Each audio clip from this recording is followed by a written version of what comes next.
എൻ്റെ പേര് ലിതിൻ, ഇതെൻ്റെ ഭാര്യ അനീറ്റ, കൊച്ചു ഫ്രിഡ. ഞങ്ങൾ ആദ്യമായി പറയാൻ പോകുന്നത് ഞങ്ങൾക്ക് ദൈവം തന്ന കുഞ്ഞിൻ്റെ ഞങ്ങൾക്ക് ദൈവം ഒരു കുഞ്ഞിനെ തന്നതുപോലെ കുഞ്ഞിൻ്റെ അസുഖമായിട്ട് തന്നു. ഇതാണ് ഫസ്റ്റത്തെ ഞങ്ങളുടെ സാക്ഷ്യം. 2020 ഞങ്ങൾ ഓൺലൈൻ ഉടമ്പടി എടുത്ത് പ്രാർത്ഥിച്ചിരുന്നു ഞങ്ങൾക്കൊരു കുഞ്ഞിനെ കിട്ടാൻ വേണ്ടി. മെയ് മാസമാണ് ഓൺലൈൻ ഉടമ്പടി എടുത്ത് പ്രാർത്ഥിച്ചത്. പ്രാർത്ഥന ഫലമായി 2019 ഡിസംബർ 30 ഞങ്ങളുടെ വിവാഹം. അതിനുശേഷം ഞങ്ങൾ ഒത്തിരി ആഗ്രഹിച്ചിരുന്നു കുഞ്ഞിനെ കിട്ടാൻ വേണ്ടി. അതിനുശേഷം കോവിഡും കാര്യങ്ങളൊക്കെ ആയിരുന്നു. 2022 മെയ് മാസം ഞങ്ങൾ ഓൺലൈൻ ഉടമ്പടിയെടുത്ത് പ്രാർത്ഥിച്ചു ഞങ്ങൾക്കൊരു കുഞ്ഞിനെ ലഭിക്കാൻ വേണ്ടി. അടുത്ത മാസം ജൂൺ മാസം ഞങ്ങൾക്ക് എൻ്റെ വൈഫ് കൺസീവായി. ഞങ്ങൾ ഡോക്ടറെ പോയി കൊണ്ടിരുന്നു. ഡോക്ടറെ പോയപ്പോൾ ഡോക്ടർ പറഞ്ഞു എൻഡോമെട്രിയം തിക്നെസ് കുറവാണ്, അതുകൊണ്ട് ഈ പറഞ്ഞ ഞങ്ങൾക്ക് കുഞ്ഞിനെ കിട്ടുമല്ലോ എന്ന് അറിയത്തില്ല. കാരണം എൻഡോമെട്രിയം എന്ന് പറയുമ്പം പലർക്കും അറിയാം. എൻഡോമെട്രിയം വെച്ച ആ ഒരു എൻഡോമെട്രിയം തിക്നെസ് കുറവാണെങ്കിൽ കൊച്ചിന് ആവശ്യമായ സൈഗോട്ടിന് ആവശ്യമായിട്ടുള്ള ഡെവലപ്മെൻറ്റ് ഉണ്ടാകത്തില്ല. ന്യൂട്രിയൻസും കാര്യങ്ങളും പ്രൊവൈഡ് ചെയ്യുന്നത് എൻഡോമെട്രിയം തിക്നെസ്സാണ്. ഞങ്ങൾ തുടർന്ന് ഉടമ്പടിയെടുത്ത് പ്രാർത്ഥിച്ചിരുന്നു. അതുപോലെ വൈഫ് ധ്യാനങ്ങളും സാക്ഷിയൊക്കെ ധ്യാനം കൂടുകയും ഓൺലൈൻ ധ്യാനം കൂടുകയും സാക്ഷ്യം കേൾക്കുകയും ചെയ്തിരുന്നു. അതിന് ഫലമായി 3 മാസം കഴിഞ്ഞ് ഡോക്ടറിനോട് വരാൻ പറഞ്ഞിരുന്നു. 3 മാസം നോക്കിയപ്പം ഡോക്ടർ പറഞ്ഞു കുഴപ്പമില്ല, ഓക്കെയാണ്, പ്ലാസൻ്റ താഴെയാണെന്ന് പറഞ്ഞിരുന്നു. വീണ്ടും ഞങ്ങൾ ശക്തമായിട്ട് പ്രാർത്ഥിച്ചു. ഇതുപോലെ ഞങ്ങൾ ഉടമ്പടി പ്രാർത്ഥന കണ്ടിന്യൂ ചെയ്യുന്നുണ്ടായിരുന്നു. അതിനുശേഷം 7-ാം മാസം വരെ കുഴപ്പങ്ങളില്ലായിരുന്നു. 7-ാം മാസം ഇതിനിടയ്ക്ക് കുഞ്ഞിനിടയ്ക്ക് മൂവ്മെൻറ്റ് കുറവ് തോന്നി. ആ സമയങ്ങളിൽ ഞങ്ങൾക്ക് ഇവിടെ നിന്നുള്ള എണ്ണ കിട്ടുകയും ഞങ്ങൾ എണ്ണ തേക്കുകയും ചെയ്ത് എണ്ണ തേച്ച് വയറ്റി ചെയ്ത് പ്രാർത്ഥിക്കുകയും ചെയ്തിരുന്നു. 7-ാം മാസം ജനുവരി 26-ാം തീയതിയാണ് ഏകദേശം 31 ആഴ്ച സമയത്ത് കൊച്ച് കംപ്ലീറ്റ് ആയിട്ട് കൊച്ചിന് അനക്കം നിന്നു പോയിരുന്നു. ആ സമയങ്ങളിൽ ഞങ്ങൾ ഹോസ്പിറ്റലിൽ പോയ സമയത്ത് അവർ പറഞ്ഞു കൊച്ചിന് അനക്കമില്ല, സിസേറിയൻ ചെയ്യണമെന്ന് പറഞ്ഞു. അങ്ങനെ അവർ ഡൂപ്ലാർ ഒരു സ്കാനിങ് ഉണ്ട്, അത് ചെയ്തു.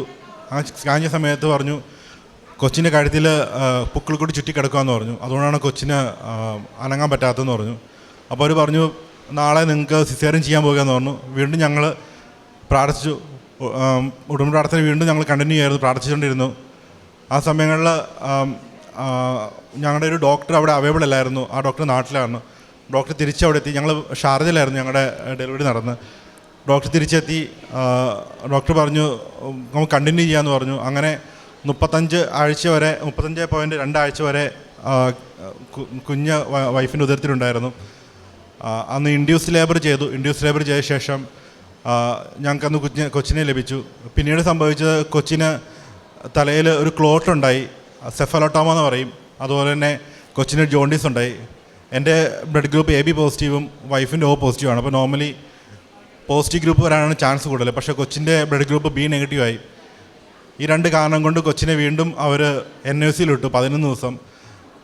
ഞങ്ങൾ ഈ സമയങ്ങളിൽ ഇവിടെ നിന്ന് കിട്ടിയ എണ്ണ ഇൻക്യുബേറ്ററിൽ കൊണ്ടുപോയി തേക്കുകയും കാരണം ഞങ്ങൾക്ക് കൊച്ചിനെ ഡയറക്റ്റ് കിട്ടത്തില്ലായിരുന്നു. ഞങ്ങൾ ഇൻക്യുബേറ്ററിൽ കൊണ്ടുപോയി തേച്ച് പ്രാർത്ഥിക്കുമായിരുന്നു. അങ്ങനെ എല്ലാ ദിവസവും 15 ദിവസവും ഞങ്ങൾ ഇൻക്യുബേറ്റർ NICU പോയിരുന്നു.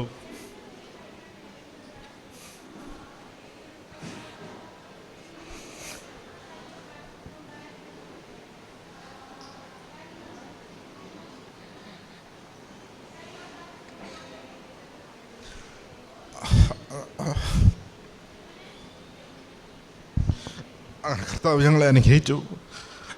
കൊച്ചിൻ്റെ ക്ലോട്ട് മാറ്റി തന്നു ദൈവം. അതുപോലെ കൊച്ചിനെ ആരോഗ്യം തന്നു. കൊച്ചിന് പൂർണ്ണ ആരോഗ്യം തന്നു കൊച്ചിനക്ക് തന്നു. ഈ പ്രസവിക്കുന്നതിന് മുമ്പ് ഏകദേശം ജനുവരി 30 തൊട്ട്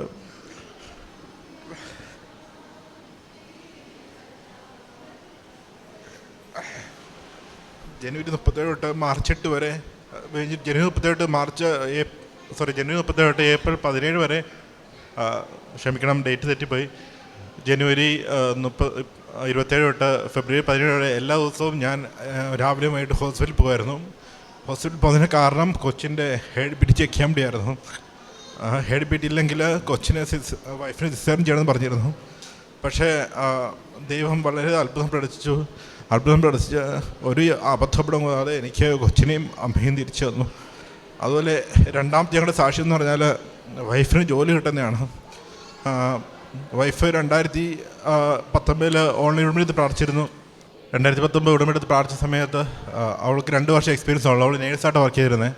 ആ സമയത്താണ് കോവിഡ് സ്റ്റാർട്ട് ചെയ്തത്. അപ്പോൾ ഒരു എക്സാമും കൂടാതെ അവൾക്ക് DHL ജോലി കിട്ടി.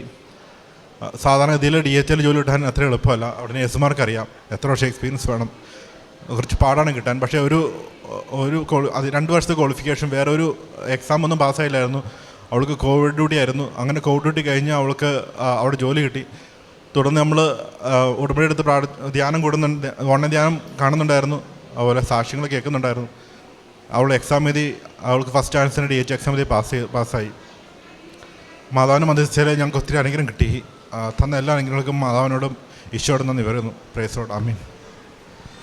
കർത്താവിന് നമ്മെക്കുറിച്ച് വിചാരമുണ്ട്, അവിടുന്ന് നമ്മെ അനുഗ്രഹിക്കും. അവിടുന്ന് ഇസ്രായേൽ ഭവനത്തെ ആശീർവദിക്കും, അഹ്റോൻ്റെ ഭവനത്തെ അനുഗ്രഹിക്കും. സങ്കീർത്തനം 115:12 തിരുവചനമാണ്. ജീവിതത്തിലെ പല സാഹചര്യങ്ങളിൽ വ്യക്തികളും കുടുംബങ്ങളും വിഷമിക്കുമ്പോൾ തിരുവചനം പറയുകയാണ്, കർത്താവിന് നമ്മെക്കുറിച്ച് വിചാരമുണ്ട്, അവിടുന്ന് നമ്മെ അനുഗ്രഹിക്കും. തങ്ങളുടെ ജീവിതത്തിൽ വിവാഹത്തിന് ശേഷം 3 വർഷം കഴിഞ്ഞു, കുഞ്ഞുങ്ങളില്ലാത്ത ആ ഒരു അവസ്ഥയിൽ കുഞ്ഞിനെ ലഭിക്കുന്നു. അതായത് ഓൺലൈൻ ഉടമ്പടി എടുത്തതിന് ശേഷം കൺസീവ് ആകുന്നു.